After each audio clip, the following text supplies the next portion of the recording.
જે માણસના જીવનમાં 13 કરોડ જપ થાય એને પરમાત્મા સાક્ષાત દર્શન દીધા વગર રહી ન શકે. જેના જીવનમાં 13 કરોડ. પણ આમ જોવા જાવ તો ભગવાનનું નામ લઈને કાંઈ ગણવાની, કાંઈ ગણીને ભગવાનનું નામ લેવાની જરૂરી નથી. એ તો આપણે હાથમાં આ માળાઓ અથવા તો હમણાં આ આધુનિક યુગમાં બહુ બધી પદ્ધતિઓ આવી ગઈ છે. પેલું ટકટક્યું કાઉન્ટર,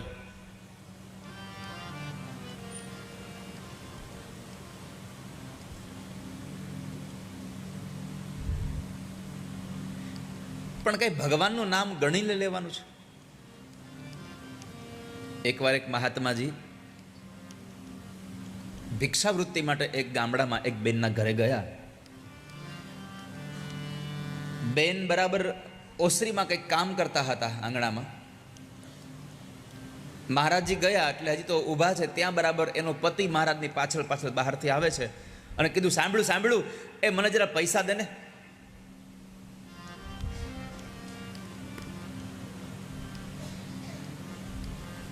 પેલા બેને પૈસા લઈને આપ્યા. મહારાજજી ઊભા જુએ છે. પતિએ પૂછ્યું, તે ગણ્યા કેટલા છે? તો કે ના ના, એ તમે આપ્યા તે મેં આપી દીધા તમને. ઓકે, પતિ નીકળી ગયો. એટલે પેલા મહારાજજીએ પૂછ્યું કે બેન, તે પૈસા માંગ્યા તારા ઘરવાળાએ, તો તે પૈસા ગણીને ના આપ્યા? તો કે મહારાજ, એ મારા ધણી છે, મારા ધણીને કાંઈ આપવું એમાં શું ગણવાનું હોય, એનું જ છે બધું. એમ? મહારાજે માળા મૂકી દીધી કે તું તારા ધણીને પૈસા ગણ્યા વગર આપી દેશો તો હું મારા ધણીને નામ જપાવે ગણ્યા વગર આપીશ આજથી. શું ભગવાનનું નામ ગણવાનું? બસ સતત એક ભાવ રહેવો જોઈએ, હું પ્રભુનું નામ લીધા કરું, ઈશ્વરનું નામ લીધા કરું. આ બધું તો માધ્યમ છે, કારણ કે આ હાથમાં હોય તો વળી પાછું આપણને યાદ આવે કે ઓહ, નામ લેવાનું છે. આ તમને યાદ કરાવવા માટે છે બધું, કારણ કે આપણે ભૂલી બહુ જાય બધું, અને એમાં ખાસ કરીને ભગવાનનું નામ લેવાનું તો ભૂલી જ જાય. કોઈકને બપોરે તમે પૂછો ને કે આજે 11 અરે લે, યાદ જ નથી મને તો. એમ નહીં કે હું ભૂખ્યો નથી રહી શકતો. આમાંથી કેટલા લોકો 11 રહીને આવ્યા છો આજે? તો યજમાન પરિવાર જ નહીં રહ્યા છો ને, પછી ખાલી ખોટી આંગળી ઊંચી કરતા નહીં હો. 11 નથી. નિમિષાબેન,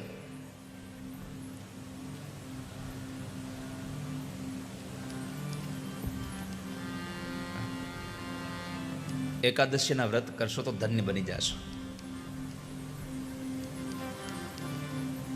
તો 13 કરોડ જપ જે માણસ કરે એને પ્રભુ સાક્ષાત દર્શન થાય છે. બીજું, જપ કરવા માત્રથી માણસના પૂર્વજન્મના બધા જ પાપો બળીને ભસ્મ થાય છે.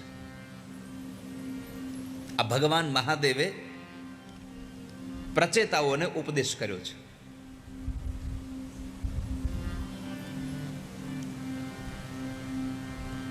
તમે જપ કરો. ઘણા લોકો કહેતા હોય કે અમે આખો દી ભગવાનનું નામ લઈએ છીએ પણ હજી એનું કંઈ ફળ મળતું નથી. સમજવાનું, હજી પૂર્વજન્મના પાપ જ બળી રહ્યા છે. જ્યાં સુધી તમારા જપથી પૂર્વજન્મના પાપ નહીં બળી જાય ત્યાં સુધી આ જન્મમાં તમને જપનું ફળ દેખાશે નહીં. સગર ચરિત્રમાં જુઓ, તમે નજર કરો. સગરના 60,000 પુત્રો કપિલ મુનિના ક્રોધાગ્નિથી બળીને ભસ્મ થઈ ગયા, મરી ગયા, રાખ થઈ ગયા. આનો ઉદ્ધાર કેમ થાય? આવું જ્યારે કપિલ ઋષિને મુનિને પૂછ્યું, તેને કહ્યું કે ગંગાનું અવતરણ થાય અને એ ગંગાનું જળ જો આના ઉપર ફરી વળે તો કદાચ આની મુક્તિ થઈ જાય. એટલે એ સગરના એ વંશમાં અંશુમાન નામના એક રાજા થયા. અંશુમાને માં ગંગાના અવતરણ માટે જપ કર્યા પણ ગંગાનું અવતરણ ન થયું. અંશુમાનનો દીકરો દિલીપ, એણે પણ માં ભગવતી ગંગાનું અવતરણ કરવા માટે બહુ તપ કર્યું, બહુ જપ કર્યા, છતાંય માનું અવતરણ ન થયું. અને એ દિલીપનો દીકરો ભગીરથ ભગીરથ રાજાએ મા ગંગાનું પૂજન કર્યું, મા ગંગાની સ્તુતિ કરી, મા ગંગાને પ્રાર્થના કરી, મા ગંગાનું જપ કર્યું અને પછી મા ગંગાનું અવતરણ થયું. આપણે શું કહેશું? અંશુમાન અને દિલીપથી ન થયું, ભગીરથથી થઈ ગયું. બોલો. પણ આમાં ભગીરથથી થયું એનું કારણ એ છે, અંશુમાન અને દિલીપે જેટલા જપ કર્યા એ જપને લઈ અને એના પૂર્વજન્મના જેટલા બધા પાપ હતા એ બળીને ભસ્મ થયા અને પુણ્યનો ઉદય થયો. એટલે ભગીરથના સમયમાં મા ગંગાનું અવતરણ થયું. સામાન્ય રીતે સમજો. તમે મંદિરે જાઓ અને શ્રીફળ વધેરો, એકવાર તમે પથ્થર સાથે શ્રીફળને પછાડો, બીજી વખત નાળિયેરને પછાડો અને ત્રીજી વખત પછાડો ત્યારે નાળિયેરમાંથી પાણી નીકળે, નાળિયેર તૂટે, તો તમારા આગળના 2 ઘા જે હતા એ ખાલી ગયા? ના. આગળના 2 ઘા તમે જે શ્રીફળને પથ્થર સાથે પટક્યું એટલે ભગીરથના સમયમાં પુણ્યનો ઉદય થયો અને મા ગંગાનું અવતરણ થયું. તમે જ્યારે જ્યારે સંસારમાં તપ કરો, જપ કરો, ભગવાનનું નામ સ્મરણ કરો અને છતાંય જો તમને કોઈ ફળ ન દેખાય તો સમજવું ઈશ્વરના નામનો મહિમા ગાવો.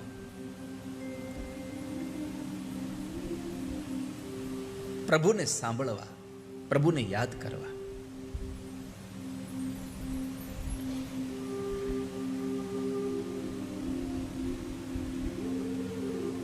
અને ભગવાનના નામનો મહિમા ગાશો ને તો પછી તમારો વાળ વાંકો કોઈ કરી નહીં શકે. જીતને તારે ગગન મેં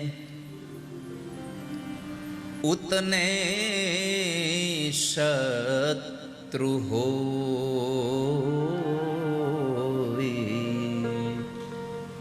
जिस पे कृपा रघुनाथ की, बालन बांका हो. જેના પર રઘુનાથની કૃપા હોય એનો વાળ વાંકો થાય. કદાચ આકાશમાં જેટલા તારોડિયાઓ છે એટલા શત્રુ તમારા કેમ નથી, પણ જો તમે ભગવાનના નામનો જપ કરો ને પ્રભુની કૃપા થાય તો એ શત્રુઓની કાંઈ તાકાત નથી કે તમારો વાળ વાંકો કરી શકે. એટલે ભગવાન મહાદેવ કહે છે કે તમે તપ કરો, જપ કરો. જપના પ્રભાવે માણસના પૂર્વ જન્મના પાપો બળીને ભસ્મ થાય છે. પછી ભગવાન નારાયણે પ્રચેતાઓને ઉપર પ્રસન્ન થઈને કહ્યું કે જાઓ તમે લગ્ન કરો. ગ્રહસ્થાશ્રમનો સ્વીકાર કરી લો. કારણ કે ગ્રહસ્થાશ્રમ એ બાધક નથી, ગ્રહસ્થાશ્રમ એ સાધક છે, સાધનાનો માર્ગ છે.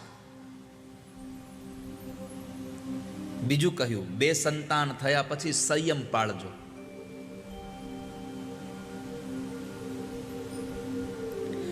કામના સુખની એ સૂક્ષ્મ વાસનાઓ ગ્રહસ્થાશ્રમથી દૂર થાય છે.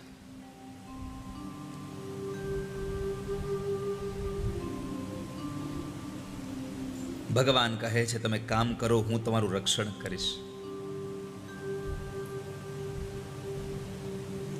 ભગવાને કહ્યું કે નિત્ય તમે દિવસમાં 3 કલાક જો મારું રટણ કરશો તો પાપ કરતા હું તમને અટકાવી દઈશ. હવે આપણે 3 કલાકની વાત તો હવે 3 મિનિટ નથી થતું આપણાથી. તો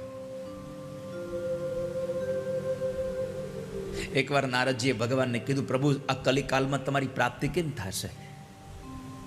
ભગવાને કીધું એક કામ કરો, સંસારના લોકોને જેને કહો કે મેં 1 વર્ષના 365 દિવસ આપ્યા છે, એ 365 દિવસમાંથી જો એક દિવસ એક જગ્યાએ બેસી અને એક ચિત્તે મારું ભજન કરશે તો એના બધા કામ હું કરીશ. નારદજી હસ્યા, પ્રભુ તમને કઈ વિચાર આવે છે? આ કળયુગ છે, સતયુગ દ્વાપર નથી. એક માણસને એક જગ્યાએ 24 કલાક બેહારી રાખવું એટલે તમને જરાય વિચાર આવે?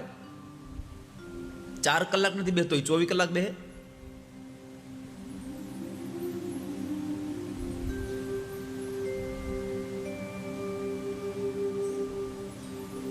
કંઈક થોડુંક સસ્તું કરો કંઈક. ભગવાને કીધું, નારદ તમે આટલું બધું આગ્રહ કરો છો, જાઓ 12 કલાક. 12 કલાક એક જગ્યાએ બેસીને મારા નામનું તપ કરે, જપ કરે, નામ જપ કરશે, એની બધી ઈચ્છાઓ સંપન્ન કરીશ, જાઓ. પણ મન મારામાં રાખ્યો, મન જવા ન દે ક્યાંય. નારદજી કીધું, પ્રભુ તમને 12 કલાક બોલવું સહેલું લાગે છે, પણ કળિયુગનો માણસ 12 કલાક નો બેસી શકે. કંઈક સસ્તું રાખો. ભગવાન કહે તો 6 કલાક રાખો. નારદજી કીધું કે 6 કલાક એનો હાલે, હજી કંઈક નીચું કરો. ભગવાન કે 3 કલાક રાખો. નારદજી કે પ્રભુ હજી આટલું નહીં, થોડુંક વિચારો. ભગવાનને એટલો બધો આમ થયું ને ભગવાને કીધું, જાઓ સંસારના લોકોને જઈને એક વાત કહી દો કે ગાયના શિંગડા ઉપર રાઈનો દાણો ટકે એટલી વખતે જો પવિત્ર ભાવ સાથે મારામાં મન લગાડે તો એની ઈચ્છાઓને સંપન્ન કરીશ. ઠાકોરજીને ખબર હતી કે આ કળિયુગનો માણસ મંદિરમાં બેહીને મન પાછું ચપ્પલમાં રાખશે, લઈ નહીં જાય ને કોક. મન મંદિરમાં ને જીવ જોડામાં વિચારતો રહેશે. ભગવાનને ખબર હતી કે ઈ હાથમાં માળા ફેરવશે. હટ પારો ઝટ પારો, તારા પછી મારો વારો.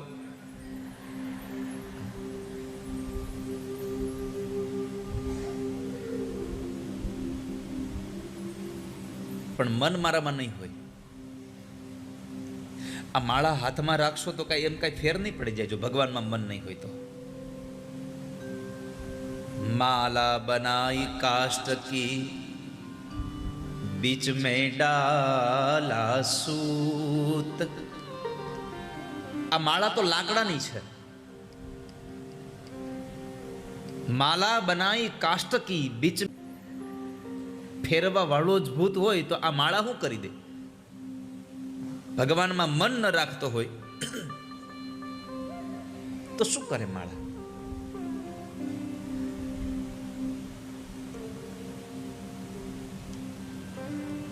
જેટલી વાર ભગવાનનું નામ લ્યો ને એટલી વાર પવિત્ર ભાવ સાથે મન પરમાત્મા જોડી દેવું.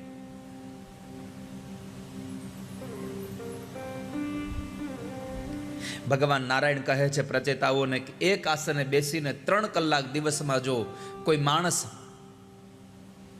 ભગવાનનું ભજન કરે તો પરમાત્મા એને પાપ કરતા અટકાવી દે છે.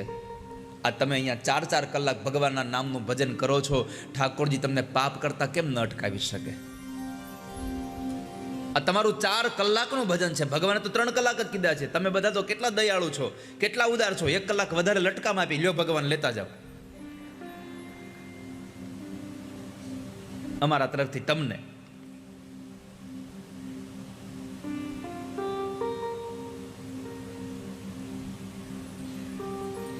અને કદાચ આ ભજન કરતા કરતા ક્યારેક કોઈકનું અહિત કરતા તમે રોકાવ નહીં, પણ ક્યારેક કોઈકનું અહિત કરવામાં તમને જરા ખટકો થાય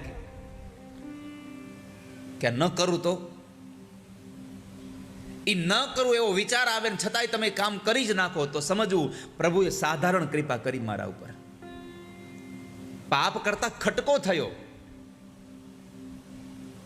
પાપ કરતા રોકાયો નહીં તું. પણ પાપ કરતા કરતા તમને જ્યારે એમ થઈ જાય કે હવે મારે પાપ નથી જ કરવા અને કોઈનું અહિત કરતા પણ તમે રોકાઈ જાઓ ત્યારે સમજવું હવે મારા ઠાકોરજીની અસીમ કૃપા થઈ કે હું પાપ કરતો બંધ થઈ ગયો આ સંસારમાં. આ બધા જ તમને ઉદાહરણો એટલા માટે આપી રહ્યો છું કે તમને પોતાને રિયલાઇઝ થશે કે હું આવું કરું છું તો પ્રભુની કૃપા શું મારા ઉપર.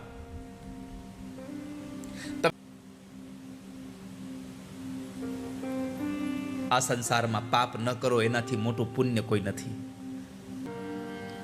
પાપ ન કરો તો 100 વખત તમે પુણ્ય કર્યા બરાબર છે. પીપા પાપ ન કીજીએ પુણ્ય કિયો 100 બાર, ચોરી ન લઈએ દોકડો દીધું 1000 બાર. કોઈનો 1 રૂપિયો ચોરી ન લ્યો એટલે તમે 1000 વખત આપ્યું છે આવું પુણ્ય તમને મળી જાય.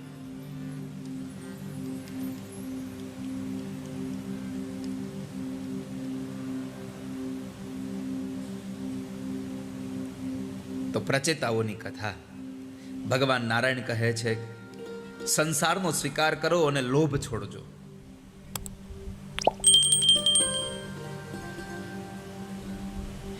આ સંસારમાં ઈશ્વરની શક્તિ આપણને ક્યારેય પણ આરાધના કર્યા વગર મળતી જ નથી.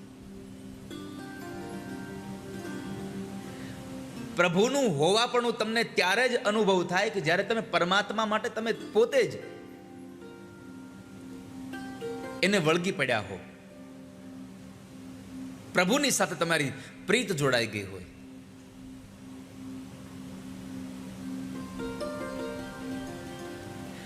આ સંસારમાં પરમાત્મા ક્યારેય પણ તમારી પાસે સંપત્તિ માગતા નથી. પરમાત્મા કેવલ તમારી પાસે સમય માગે છે. તું મને સમય આપ. સંપત્તિ તો પ્રભુ આપણને આપે છે. આપણે ભગવાનને કઈ સંપત્તિ આપીને તૂટી નથી ગયા.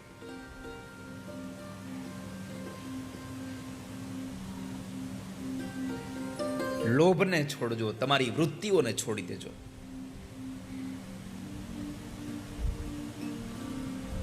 અને આ સંસારમાં છેલ્લું વાક્ય તમને પ્રચેતાઓના સાથે ભગવાનનું વાક્ય કહું કે પરમાત્મા તમને જે કાંઈ આપે છે એમાં હર્ષ અને શોક કરવો નહીં કોઈ દિવસ. કારણ કે માણસને જે કાંઈ મળે છે બધું પ્રારબ્ધ પ્રમાણે મળે છે. ઘણી વખત આપણે કહેતા હોય ભાઈ પુરુષાર્થ કરે એટલે બધું મળે. જરૂર નથી પુરુષાર્થથી જ મળે. ક્યારેક ક્યારેક અમુક વસ્તુ તમને પ્રારબ્ધથી મળી જાય, અને ક્યારેક ક્યારેક કોઈ વસ્તુ પુરુષાર્થથી જ મળે, પ્રારબ્ધથી ન પણ મળે. તમારા હાથમાં એક પથ્થર આવે છે, એ પથ્થર હીરો છે, પણ જો એ પથ્થરને તમે કોઈ સાથે એરણ સાથે ઘસો નહીં તો એમાંથી હીરો પ્રગટ ન થાય. એમાં સંસારમાં બે વસ્તુ યાદ રાખવી: ખાલી પુરુષાર્થ ઉપર પણ ન બેસી રહેવું, અને ખાલી પરમાત્માની કૃપા ઉપર પણ ન બેસી રહેવું. પુરુષાર્થ અને પરમાત્માની કૃપા બે ભેગું થાય તો તમને હીરો મળે હાથમાં, નકર ન મળે.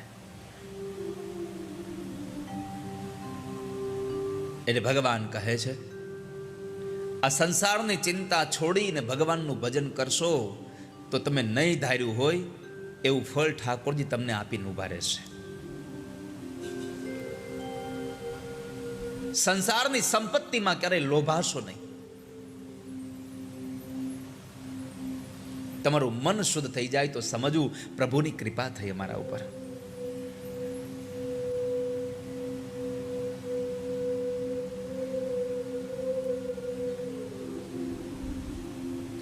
બાકી તો આ દુનિયામાં માણસની વૃત્તિ આપણે બધા ઓળખીએ છીએ. એરણની ચોરી કરે ને સોયનું દાન કરે. 1 લાખ રૂપિયાનું ખોટું કરે ને પછી એમાંથી 5 રૂપિયા દાન કરી દે કે મેં દાન કર્યું, ધોવાઈ ગયું આપણું પાપ. એક વાત યાદ રાખજો, ભગવાનના દરબારમાં ખાલી સરવાળાની નિશાની છે, બાદબાકી છે જ નહીં. એને 2 કોલમ બનાવ્યા છે, એક પાપનું એક પુણ્યનું. જેટલું પાપ કરશો એટલું આ લાઈનમાં ઉભું રહેશે, અને જેટલું પુણ્ય કરશો એનું એના કોલમમાં. તમે એવું ન માનતા કે કાલે અમારાથી થોડુંક પાપ થઈ ગયું હતું, હાલો આજે પુણ્ય કરી નાખીએ એટલું પાપ ધોવાઈ જાય. ના ના ના, ત્યાં તો હિસાબ બરાબરનો જ જવાનો છે. એ તો ઘણા લોકો એવા છે,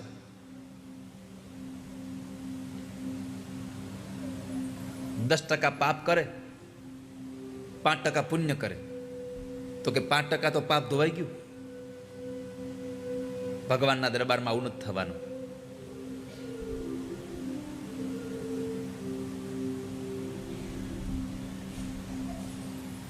પણ આ દુનિયામાં આ સંસારની કોઈ ભૌતિક સુખોમાંથી, ભૌતિક વસ્તુમાંથી મન ત્યારે ઉતરે જ્યારે વૈરાગ્ય લાગી જાય. તમે કોઈ પણ વસ્તુનો ત્યાગ કરો ને, એ ત્યાગ લાંબો સમય ત્યાં સુધી ન ટકે જ્યાં સુધી તમને એમાં વૈરાગ્ય ન જન્મે.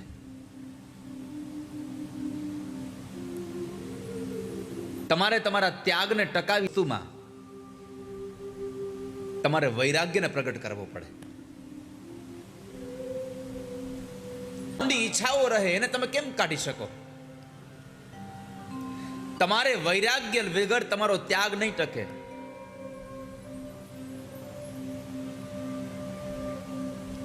જે દિવસે તમને વૈરાગ્ય થઈ ગયો સમજો હવે ત્યાગ થઈ ગયો. બાકી ખાલી મોઢેથી કહેશો ત્યાગ ત્યાગ, તો એ ત્યાગ નહીં થાય. ત્યાગ માટે માણસને વૈરાગ્ય પ્રગટ થવો જોઈએ.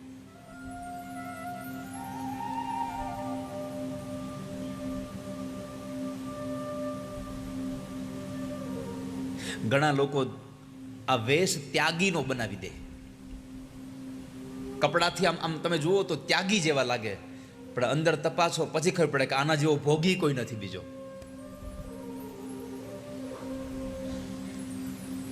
જિંદગીમાં સુખી થવું હોય તો મારી એક પ્રાર્થના છે, એક વેશવાળા બનો અને જે વેશ પહેરો છો એ જ અંદરથી હોવા જોઈએ. અંદર અને બહાર બે ખરખા હોવા જોઈએ. બસ.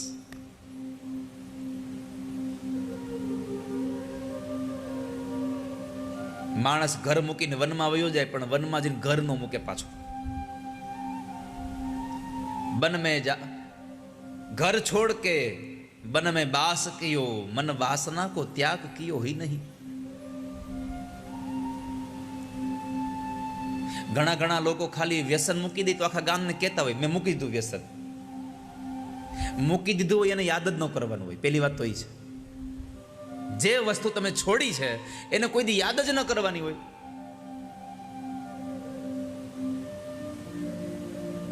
તમે જુઓ લોકો ચાતુર્માસમાં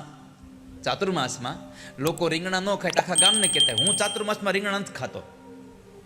અરે પણ નથી ખાતો ક્યાં નવાઈ કરી એમાં? અને તે 4 મહિના જ બંધ કર્યા છે.